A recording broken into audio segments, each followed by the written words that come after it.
नहीं तो हम तो वही समझेंगे बीजेपी आरक्षण चोर, आरक्षण खोर पार्टी है। युवा को रोजगार नहीं, बीमारियों का कोई उपचार नहीं, सुरक्षित कोई परिवार नहीं, सरकार की सेहत में सुधार नहीं, सही हाथों में अपना बिहार नहीं। अपराध की खबरों से अखबारों का रंग लाल और सरकार का मुंह काला हुआ पड़ा है। बिहार का सिस्टम बना दिया जहां खेतों के बीच में बिना सड़क संपर्क पुल खड़े हैं। शराबबंदी ऐसी, आदमी तो छोड़िए चूहे भी शराब पी रहे हैं। सीएम जिस रफ्तार से भाजपा के लोगों के चरणों में गिर रहे हैं, उसी रफ्तार से लगातार बिहार में पुल गिर रहे हैं, पर्चे लीक हो रहे हैं, अपराधी बेखौफ हैं, बेकसूर युवाओं पर लाठी बजाई जा रही है। मुख्यमंत्री को राष्ट्रगान के सम्मान की भी चिंता नहीं, लेकिन भाजपा को अपनी सरकार की बहुत चिंता है। कि नीतीश वो चिराग नहीं है जो हवा के रुख से बदले। नीतीश वो चिराग नहीं है जो हवा के रुख से बदले। नीतीश तो वो चिराग है जो हवा का रुख बदल दे। की वाबस्ता है हुस्न की यादें तुझसे, जिसने इस दिल को परिखाना बना रखा था, जिसकी उल्फत में भुला रखी थी दुनिया हमने, दहर को दहर का अफसाना बना रखा था। आप कहां फंस गए? मैं की हवा लगी, जिसको मैं की हवा लगी उसे फिर न दवा लगी न दुआ लगी। सम्राट चौधरी जी उप मुख्यमंत्री हैं महोदय, इन्होंने क्या बोला महोदय? अब ऐसे उप मुख्यमंत्री जो बाप बेटी के रिश्ते के बारे में असभ्य और तुच्छ तरीके से बोलते हो,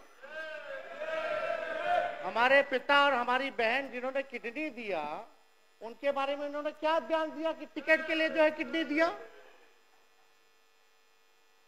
इस तरह का छोटी सोच की मानसिकता के लोगों से महोदय क्या उम्मीद की जा सकती है कि वित्तीय वर्ष में बिहार विधानसभा में 30 करोड़ रुपए का वार्षिक बजट पेश किया गया था।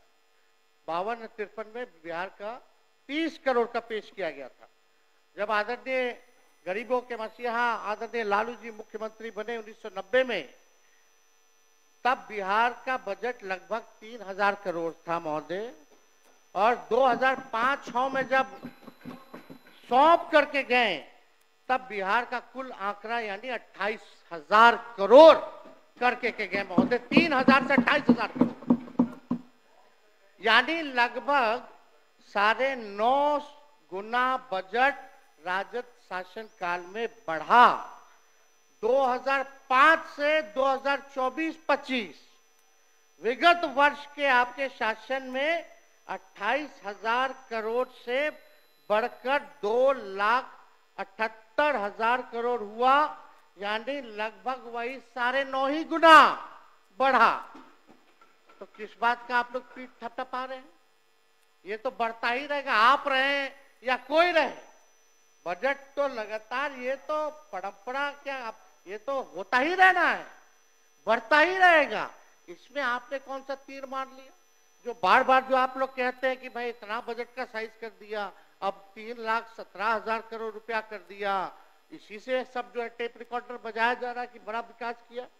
इस साल चुनावी वर्ष होने के कारण अचानक से 24-25 और 25-26 में, यानी एक साल में महोदय 3,17,000 करोड़ का तो बजट था, यानी एक साल में 39,000 करोड़ का आपने वृद्धि बना दिया। हम जानना चाहते हैं एक साल के अंदर 39,000 करोड़ आप बढ़ा कैसे दिए? बिहार का रेवेन्यू कहां से इतना फायदे में रहा है? बिहार जो आप बढ़ा दिए, ये कहां से आंकड़ा लाए हैं? बिहार को कितना फायदा हुआ है जरा ये बता दे, या बिहार कर्ज में है ये बता दे। तो आप चुनावी वर्ष है तो एक साल में आपने 39,000 करोड़ जो है वो बना दिया, वृद्धि कर दी गई, जिसका कोई आर्थिक या प्रशासनिक आधार ही नहीं है महोदय।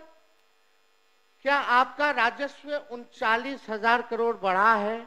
हाँ या ना बताइएगा अपने उत्तर में। 39,000 करोड़ बढ़ा है कि नहीं बढ़ा है? अब बहुत ही महत्वपूर्ण बात है, मंत्री है सरकार में, सब लोग बुजुर्ग हैं, बुद्धिजीवी लोग हैं, बड़बोले लोग हैं, झूठ बोलने वाले लोग हैं, सब लोग बैठे हुए हैं यहाँ पे महोदय। बजट हुआ महोदय, लेकिन ये नहीं बताया कि बिहार पर कर्ज कितना है, बिहार के प्रति व्यक्ति लोगों पर कर्ज कितना है। तो हम बता दें 24-25 का, यानी पिछले ही वित्तीय वर्ष तक कितना कर्ज था। 3 लाख बिहार पर कर्ज, सुन लीजिए, 3,19,618 करोड़ रुपए बिहार पर कर्ज है। यानी प्रत्येक एक बिहारी पर लगभग 25,000 का कर्जा है। जब अनूठा बिहार का सिस्टम बना दिया, जहां खेतों के बीच में बिना सड़क संपर्क पुल खड़े हैं, शराबबंदी ऐसी, आदमी तो छोड़िए चूहे भी शराब पी रहे हैं। सीएम जिस रफ्तार से भाजपा के लोगों के चरणों में गिर रहे हैं, उसी रफ्तार से लगातार बिहार में पुल गिर रहे हैं, पर्चे लीक हो रहे हैं, अपराधी बेखौफ हैं, बेकसूर युवाओं पर लाठी बजाई जा रही है। मुख्यमंत्री को राष्ट्रगान के सम्मान की भी चिंता नहीं, लेकिन भाजपा को अपनी सरकार की बहुत चिंता है। अपराध की खबरों से अखबारों का रंग लाल और सरकार का मुंह काला हुआ पड़ा है महोदय। एनसीआरबी का आंकड़ा देखे तो 2005 के अनुसार के बाद 20 साल में 65,000 से अधिक हत्याएं हुई। 20 साल का इनका शासन का 65,000 से ज्यादा हत्याएं हुई हैं, 25,000 रेप हुआ है, 1 लाख किडनैपिंग हुई है, 3 लाख चोरियां हुई हैं महोदय। ये स्थिति अपराध की। सब लोग जान रहे हैं कितना भ्रष्टाचार बढ़ा हुआ है। कहीं भी आप चले जाइए, बिना घूसखोरी दिए हुए काम नहीं होता। कोई काम हो सबका तय है, थाना हो, ब्लॉक हो, सीना जोरी से रिश्वत चल रही है महोदय, सीना जोरी से रिश्वत चल रही है, धड़ल्ले से जो है चल रहा है महोदय। अभी सीओ का दाखिल खारिज जमाबंदी संबंधित वर्ष 2008 से अब तक कुल 1,36,00,000 वाद दायर किए गए, जिसमें से 52 लाख वाद को रिजेक्ट कर दिया गया तथा अभी भी रिश्वत नहीं देने के कारण लगभग 2,29,000 वाद विभिन्न जिलों में लंबित है महोदय। सीओ इतने आउट ऑफ कंट्रोल हो गए हैं कि डीएम की भी नहीं सुनते हैं महोदय। क्यों सुनेंगे? सीधे सीएम आवास से उनका ट्रांसफर पोस्टिंग होता है। मतलब एक सीएम के कार्यालय ही ईमानदार है, बाकी सब मंत्री और विभाग बेईमान हैं। राम सूरत राय मंत्री थे, आलोक मेहता मंत्री रहे, दिलीप जायसवाल मंत्री रहे, इन सब ने जितना ट्रांसफर पोस्टिंग किया सबको सीएम हाउस के अधिकारी ऑफिस से रोक दिया गया। रोका कि नहीं रोका? तो सीओ काहेला सुनेगा? सीओ तो डायरेक्ट सीएम ऑफिस से जुड़ा हुआ है, वहीं से ट्रांसफर पोस्टिंग चल रहा है। कहाँ किसी का सुनाई होता है? बाकी सब भ्रष्ट हैं। अरे वो सीएम है हमारे, अब सीएम के अधिकारी जो चुनिंदा रिटायर्ड फिटायर्ड, वही लोग जो है सुधरे हुए हैं। ये सच्चाई है मोदी। बिना रिश्वत दिए हुए दाखिल खारिज नहीं हो रहा, ये सच्चाई है। लेकिन हम सबको आश्वस्त करते हैं, जब हमारी सरकार आएगी, यही अधिकारी बैठकर नहीं बल्कि खड़े होकर बिना रिश्वत दिए आम जनता का काम करेंगे। अरे जिस शासक का इकबाल खत्म हो जाए, तब उसकी तो आदेशपाल और चौकीदार भी नहीं सुनता महोदय। मुख्यमंत्री जी का इकबाल अब खत्म हो चुका है महोदय। बिहार में यही हो रहा है। वही आंकड़े जो हमारी पहली जो जातिगत आर्थिक सर्वे के सामने जो आया, अनुसूचित जाति की कुल आबादी का सिर्फ 0.015% तथा अत्यंत पिछड़े वर्ग के सिर्फ 0.005% ही लोग डॉक्टर हैं। यानी इन वर्गों में मेडिकल एजुकेशन प्राप्त करने वालों की संख्या आधे से आधा प्रतिशत भी नहीं है। अनुसूचित जाति की कुल आबादी का सिर्फ 0.1% तथा अत्यंत पिछड़े वर्ग की सिर्फ 0.16 इंजीनियर है, मात्र इंजीनियर। यानी इन वर्गों में भी इंजीनियरिंग करने वालों की संख्या आधा प्रतिशत या उनसे भी प्रतिशत में कम है महोदय। ये अति पिछड़ा और दलित समाज का ये आंकड़ा है महोदय। बताइए क्या डॉक्टर कहाँ इंजीनियर कौन लोग हैं? आधा का आधा प्रतिशत भी नहीं है। जाति आधारित गणना का रिपोर्ट थोड़ा पढ़ लीजिएगा तो जानकारी हो जाएगा सबको। राज्य के सरकारी नौकरी में अनुसूचित जाति की कुल आबादी का सिर्फ 1.13% तथा अत्यंत पिछड़ों का 0.98% जो है 0.98% ही सरकारी नौकरी में, यानी 1% भी नहीं। अति पिछड़ा का सरकारी नौकरी में। मेडिकल एजुकेशन और इंजीनियरिंग छोड़िए, समान स्नातक भी इन वर्गों के बहुत कम है महोदय। और आप एनडीए के लोग अमृत काल सेलिब्रेट कर रहे हैं। किसका अमृत काल है? अगर दम है तो 20 सालों वाले पूजनीय मुख्यमंत्री जी, एक तो उपलब्धि का नाम उप मुख्यमंत्री जी आप लोग बताइए कि एक उपलब्धि आपने किया हो जिसमें बिहार नंबर 1 हो। एक उपलब्धि बताइए जिसमें बिहार नंबर 1 हो। ये 20 साल आपका बिहार इतिहास में गायब काल के नाम से जो है जाना जाएगा। बीजेपी के लोग जो है बार बार जो है टिक्का टिप्पणी करते रहते हैं। आप लोग तो पिछलगुए बन करके रहिएगा, आप लोगों के पास तो कोई चेहरा नहीं है, लटकने बन के रहिएगा। अटल जी का तो सपना आप लोग लायक नहीं है कि पूरा कर दे।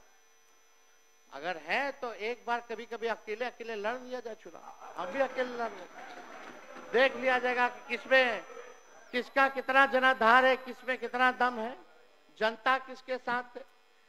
अब बीजेपी के लोगों बताओ, यहाँ डिप्टी सीएम दोनों बैठे, हम उन्हीं से पूछना चाहते क्या बिहार ने जून 2013 से लेकर जुलाई 2017 तथा अगस्त 2022 से लेकर जनवरी 2024 तक कोई विकास किया कि नहीं किया? बताइए, किया कि नहीं किया? वो बोलेंगे तो भी फंसेंगे, नहीं बोलेंगे तो भी फंसेंगे, ऐसी स्थिति है। वो क्या बोलेंगे? हम ही लोगों का ना बजटवा पढ़ रहे थे। 7 निश्चय 2015 का चुनाव के बाद से ना शुरू हुआ। जाति आधारित गणना हमारे वक्त हुई ना, नौकरी हम ही लोग के समय ना मिला। स्पोर्ट्स पॉलिसी, टूरिज्म पॉलिसी सब तो हम ही लोगों के टाइम में बना। तो काम तो हुआ कि नहीं हुआ बताइए? आप लोग जब विपक्ष में थे तो काम हुआ कि नहीं हुआ?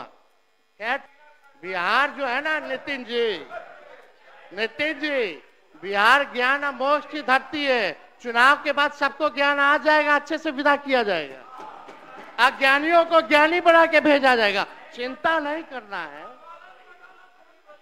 आरक्षण 65% आरक्षण से क्यों आपको दिक्कत है? क्यों नहीं शेड्यूल लाइन में डाला गया? हम लोग का अभी भी मांगे कि अभी भी आगे बढ़ा दीजिए 1-2 दिन और सत्र का। नया विधेयक लाइए, 65% या 75% करके लाइए। हम लोग पास करते हैं, केंद्र को भेजिए और 24 घंटे के अंदर करवा दो। 9वीं अनुसूची में तो मान जाए, नहीं तो हम तो वही समझेंगे बीजेपी आरक्षण चोर, आरक्षण खोर पार्टी है। मुख्यमंत्री तो है नहीं, लेकिन हमारे मुख्यमंत्री के अनुयायी लोग बैठे हुए हैं। हम पूछना चाहते हैं विजय चौधरी जी से, विजेंद्र यादव जी से। सुनो ना भाई, विजय चौधरी जी, विजेंद्र यादव जी दोनों हमारे अभिभावक हैं। हम पूछना चाहते हैं कि होना चाहिए ना स्पेशल रिजर्वेशन 65% अनुसूची 9 में होना ना चाहिए था? 9 महीना क्या लटका दिया? नहीं तो बिहार को स्पेशल राज्य का दर्जा मिलना चाहिए कि नहीं मिलना चाहिए? मिलना चाहिए, नहीं मिलना चाहिए कि मिलना चाहिए? मिलना चाहिए, मिलना चाहिए। देश भर में जाति जनगणना होनी चाहिए कि नहीं होनी चाहिए? होनी चाहिए ना। पूछ रहे हैं सिर्फ सुनाने के लिए कि हमको सही में पूछ रहे हैं तो हम जवाब दें? आप तो आपका जवाब में भी जवाब नहीं रहता है, गोल गोल जलेबी रहता है। अगर सवाल माननीय नेता प्रतिपक्ष महोदय, माननीय केवल 5 मिनट और बचे। महोदय, अगर सवाल इमड़ती रहेगा तो जवाब तो जलेबी ही मिलेगा। सीधा सवाल था, विशेष राज्य का दर्जा, जाति जनगणना देश भर में और आरक्षण 65%, बस। क्या आपको तो हर चीज वही लगता है इमरती जलेबी।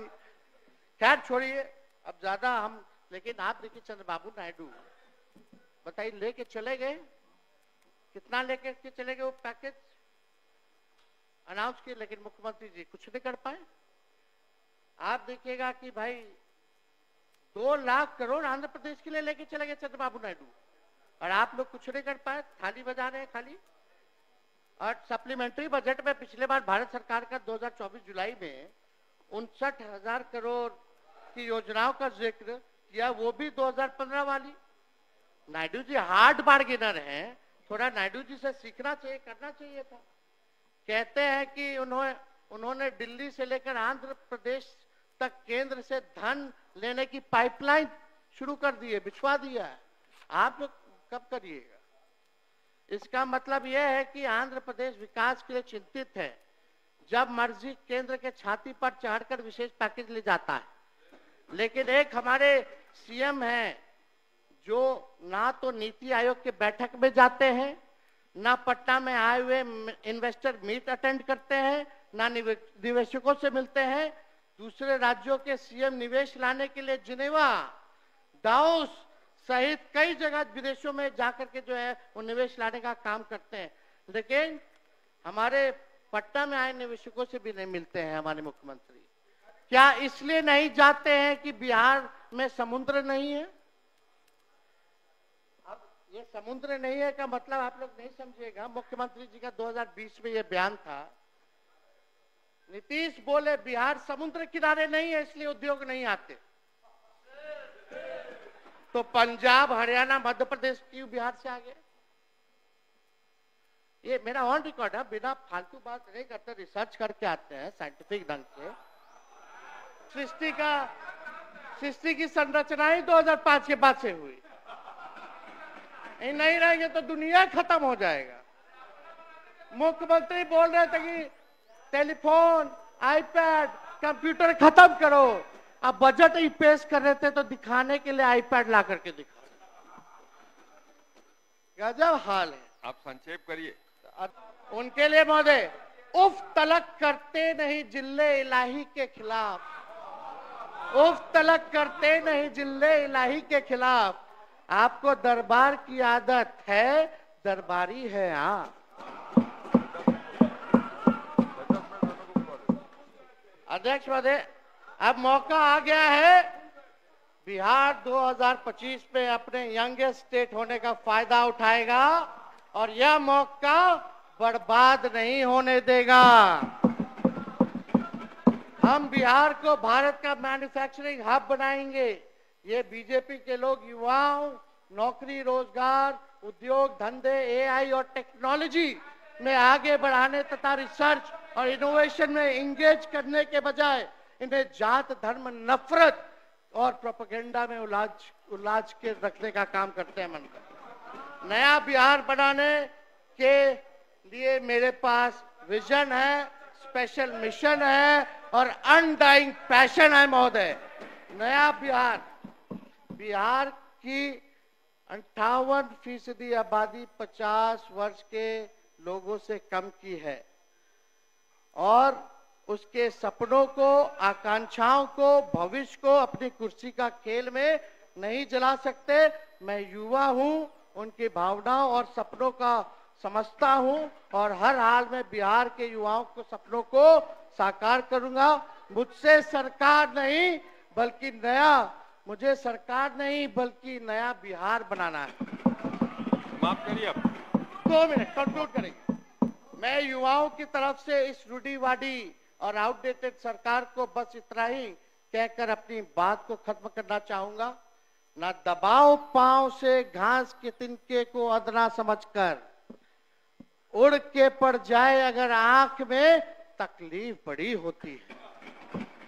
और आखिरी में एक बात जो कहते हैं ना, तेजस्वी बच्चा है, हाँ है, लेकिन ये नोट कर लीजिए, बिहार का ये तेजस्वी बच्चा सोच और ईमान का सच्चा है, ख्यालों का अच्छा है, इरादे और जुबान का पक्का है।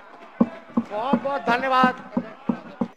कि नीतीश वो चिराग नहीं है जो हवा के रुख से बदले, नीतीश वो चिराग नहीं है जो हवा के रुख से बदले, नीतीश तो वो चिराग है जो हवा का रुख बदल दे। बोलिए बोलिए। आ की वाबस्ता है हुस्न की यादें तुझसे, जिसने इस दिल को परिखाना बना रखा था, जिसकी उल्फत में भुला रखी थी दुनिया हमने, दहर को दहर का अफसाना बना रखा था। आप कहां फंस गए सर? एक बात तो लेकिन मैं सबको कहना चाहता हूं, किसी एक के लिए नहीं है। जो यहां बैठ के निष्पक्ष आदमी कह सकता है वो मैं कह रहा हूं। जिसको मैं की हवा लगी, जिसको मैं की हवा लगी, उसे फिर न दवा लगी न दुआ लगी।